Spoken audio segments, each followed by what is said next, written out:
If you'd like to read along, visit shahnamehquest.substack.com for transcripts, illustrations, and bonus content. Hey, it's Arsalan. Thanks very much for listening to Shahnameh Quest this far. We've just left off with Kaveh the blacksmith igniting a rebellion for justice and uniting the people around the good Feridun against the tyrannical reign of Zahok the Serpent King. Together, they're about to go into battle, aiming to topple and kill Zahok. But before we get into that battle, I thought this would be a good moment to pause and explore a bit more deeply how Ferdowsi has defined good and evil in the Shahnameh. In the earliest scenes from the mythical age, good and evil are treated as absolutes. Zahok is possessed by Ahriman the devil, and the good kings embody God's grace. But since the story of Jamshid, you begin to see a more nuanced and layered meaning to good and evil, and especially right and wrong. The moral and spiritual universe that Ferdowsi sets up in the earliest moments actually becomes texturized by characters' individual decisions, and you begin to see both personal and world destinies shaped by those decisions.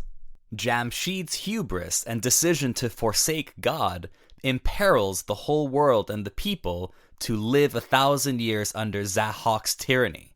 And now we're beginning to see the other side, where individuals are sacrificing their own lives to make decisions in the name of justice and goodness. We've recently seen a new set of supporting characters that are neither kings nor heroes who embody exactly this. From Feridun's mother, Faranak, and all of the villagers who protect baby Feridun from Zahok's armies, sacrificing their lives, to the chefs cooking in Zahok's kitchen and secretly saving one young man's life every day, and to now, most recently, of course, Kaveh the blacksmith, more and more people, ordinary people, are finding the courage to act on their beliefs of right versus wrong. In expanding the world of characters to include blacksmiths and good Samaritans and mothers and villagers, Ferdowsi humanizes the Book of Kings. And that's how these stories continue to be timeless and universal to anyone from every walk of life. But this moment is also a transitional one, because as ordinary people have the power to make good decisions for right reasons, you'll also begin to see new characters that make increasingly bad decisions for wrong reasons. The level of cruelty that begins to permeate the next chapters of the Shahnameh isn't reserved to evil kings like Zahok, but you start to really see some deep, profound suffering and menace from ordinary people as well.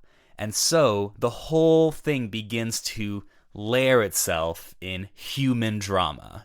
In fact, as the epic moves forward, the kings themselves serve almost as backdrops for the people living under their reigns. So pay closer attention to how lead characters and supporting characters are treated as we continue going through the Shahnameh.